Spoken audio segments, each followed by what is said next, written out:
So the king and Haman went in to drink with the queen. And the king said to Esther on the second day as they were drinking, "What is it, Queen Esther? What is your petition, and what is your request? Let it be yours, up to the half of my kingdom."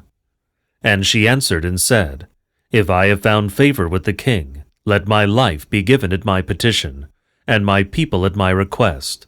For we have been sold, I and my people, to be destroyed, to be booty and to be enslaved, we and our children as male and female slaves, and I kept silent, for the slanderer is not worthy of the court of the king." Then the king said, "Who is this who dared to do this deed?" So Esther said, "A man who is an enemy. Haman is this wicked one." Then Haman was terrified because of the king and the queen. The king rose from the banquet and went into the garden. But Haman was begging the queen, for he saw himself in deep trouble. Then the king returned from the garden. Now Haman had fallen on the couch entreating the queen. And the king said, "So then, you even violate my wife in my own house." When Haman heard this, he covered his face. Then Bugathan, one of the eunuchs attending the king, said, "Look, Haman has even prepared a pole for Mordecaios, who spoke up on behalf of the king, and a pole 50 cubits tall has been erected at Haman's." And the king said, "Let him be crucified upon it." So they hanged Haman on the pole that had been prepared for Mordecaios. Then the king got over his anger. On that very day King Artaxerxes granted to Esther all that belonged to Haman the slanderer. And Mordecaios was summoned by the king, for Esther had revealed that he was related to her. Then the king took the signet ring, which he had taken from Haman, and gave it to Mordecaios. So Esther appointed Mordecaios over everything of Haman's. Then she spoke again to the king, and she fell before his feet, and pleaded that he revoke the evil of Haman, and what he had done to the Judeans. So the king held out the golden rod to Esther, and Esther rose and stood before the king. And Esther said, "If it pleases you, and if I have found favor, let an order be dispatched to revoke the letters sent by Haman, which were written to destroy the Judeans who are in your kingdom. For how can I bear to see the suffering of my people? And how can I bear to be saved amidst the destruction of my lineage?" Then the king said to Esther, "If everything belonging to Haman I gave and turned over to you, and him I hanged on the pole, because he plotted to lay hands on the Judeans, what more do you seek? You also write in my name as it pleases you, and seal it with my ring. For whatever is written as the king commands, and sealed with my ring, cannot be countermanded."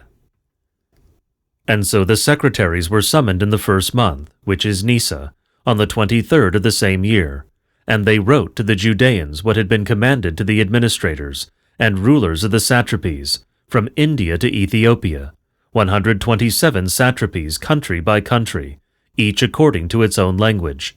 It was written by the king and sealed with his ring, and they sent the orders by couriers, how he ordered them to live in accordance with their laws in every city, both to help themselves and to deal with their adversaries and their enemies as they wished, on a single day in the whole kingdom of Artaxerxes, on the 13th of the 12th month, which is Adar. What is written below is a copy of the letter. The great king Artaxerxes, to the rulers of the lands from India to Ethiopia, the 127 satrapies, and to those who are loyal to our interests, greetings. Many people who are frequently honored with the greatest kindness of their benefactors become the more ambitious, and not only seek to harm those subject to us, but not being able to deal with prosperity, they even undertake to scheme against their own benefactors. They not only abolish gratitude from among people, but also, carried away by the boasts of those who are inexperienced in goodness, they even presume to escape the evil-hating divine justice, who always observes everything. Furthermore, many times encouragement has implicated many of those appointed to places of authority, those entrusted to administer the affairs of friends, making them partly responsible for the shedding of innocent blood, and has brought about irremediable calamities by the malicious lie of an evil disposition of people who misconstrue the sincere goodwill of their sovereigns. And it is possible to see this not so much from the more ancient records as we handed them down, as it is right at your feet, when you examine things impiously perpetrated by the pestilent behavior of those who hold power unworthily. And it is possible to look out hereafter, in order that we may render the kingdom quiet for all people, with peace, utilizing changes and always discerning what comes to our attention with a rather considerate response. For whereas Haman, son of Hammedatha, a Macedonian, who was in truth a foreigner to the blood of the Persians, and quite devoid of our kindness, when he was entertained by us as our guest, obtained the goodwill that we have for every nation, to such an extent that he was publicly proclaimed our father, and was continually done obeisance to by all as the person second to the royal throne. But being unable to restrain his arrogance, he made it his business to deprive us of our rule and our breath, and by the crafty deceit of ruses asked to destroy Mardukaios, our Savior and constant benefactor, and Esther, the innocent companion of our kingdom, together with their whole nation. And when by these methods he had caught us undefended, he thought that he would transfer the power of the Persians to the Macedonians. But we find that the Judeans, who are consigned to annihilation by this thrice accursed man, are not criminals but are governed by most righteous laws, and are children of the Most High, most great, living God, who has directed the kingdom for us, and for our ancestors in the most excellent order. You will therefore do well not to carry out the letters sent by Haman, son of Hammedatha, because he who did these things has been crucified at the gates of Susa with his whole household, since the God who prevails over all things has recompensed him quickly with the deserved judgment. And you will do well to post a copy of this letter publicly, in every place, and to allow the Judeans to live in accordance with their own precepts, and to join in helping them, in order that they might defend themselves against those who attack, in the time of oppression, on the 13th day of the 12th month, Adar, on that same day. For God, who rules over all things, has made this day to be a joy for his chosen race, instead of a day of destruction for them. Therefore, you also shall celebrate this with all good cheer as a holiday among your commemorative feasts, so that both now and hereafter it may be deliverance for us, and for the well-disposed Persians, but for those who plot against us, a memorial of destruction. Every city and country, without exception, that does not do according to this by spear and fire, shall be consumed with wrath. It shall be made not only impassable for people, but also most hostile to wild animals and birds for all time. Now let the copies be posted conspicuously in all the kingdom, so that all the Judeans be ready on this day to fight against their adversaries. So the horsemen went out in a hurry to perform what the king had commanded, and the ordinance was posted also in Susa. Then Mardukaios went out, wearing the royal robe, with a gold crown and a diadem of purple linen. And when the people in Susa saw him they rejoiced, for the Judeans there was light and gladness, in every city and country, wherever the ordinance was posted, wherever the proclamation was made, there was gladness and joy among the Judeans, a feast and mirth, and many of the nations were circumcised and became Judeans, out of fear of the Judeans. Now in the 12th month, on the 13th day of the month, that is Adar, the letter written by the king arrived. On that same day the opponents of the Judeans perished, for no one resisted, because they feared them. For the rulers of the satraps and the tyrants and the royal secretaries esteemed the Judeans, for the fear of Mardukaios weighed upon them. For it turned out that the king's ordinance was referred to by name throughout all the kingdom.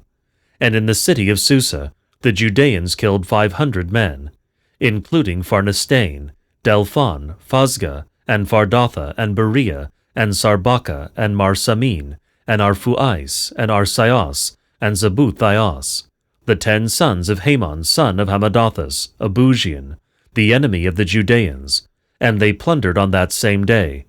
The number of those killed in Susa was reported to the king. The king said to Esther, "The Judeans have killed in the city of Susa 500 men. In the surrounding countryside, how do you suppose they have fared? Therefore, what more do you ask? It shall be yours." And so Esther said to the king, "Let it be granted to the Judeans to do likewise tomorrow, so that they may hang the 10 sons of Haman."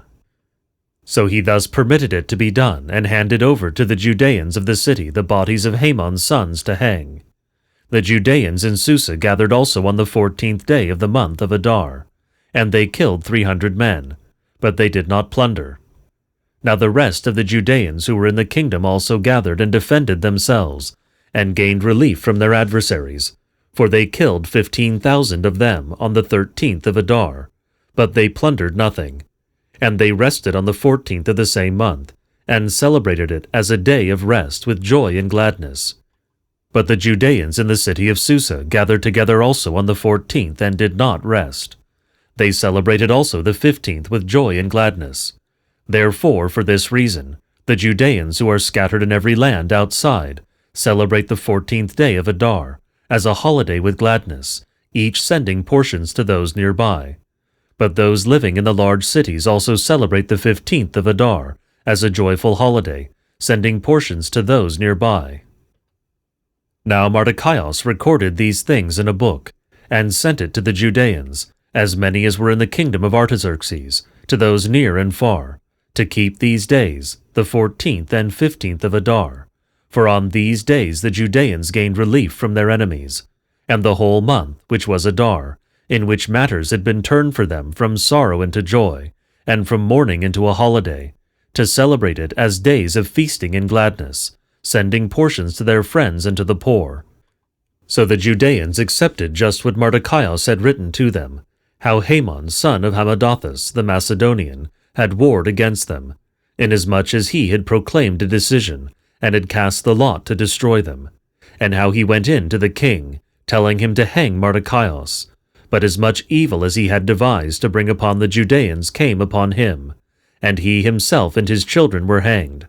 Because of this, these days are called Phrourai, because of the lots, because in their language they are called Phrourai, because of the words of this letter, and as much as they had suffered because of these things, and as much as had happened to them. He established them, and the Judeans accepted them for themselves and their descendants, and all who had joined them, and surely not to do otherwise. And these days are a memorial, kept from generation to generation, by city, family, and country. These days of Phrourai shall be celebrated for all time, and the commemoration of them shall never cease among their generations. Then Esther, the queen daughter of Amminadab, along with Mardukaios the Judean, wrote what they had done, and the confirmation of the letter about Phrourai. And Mardukaios and Esther the queen established these things for themselves on their own initiative, then also having established them by their own well-being and counsel. And Esther established the matter by ordinance forever, and it was written for a memorial. The king recorded during his rule over both land and sea, both his strength and bravery, both the wealth and the glory of his kingdom.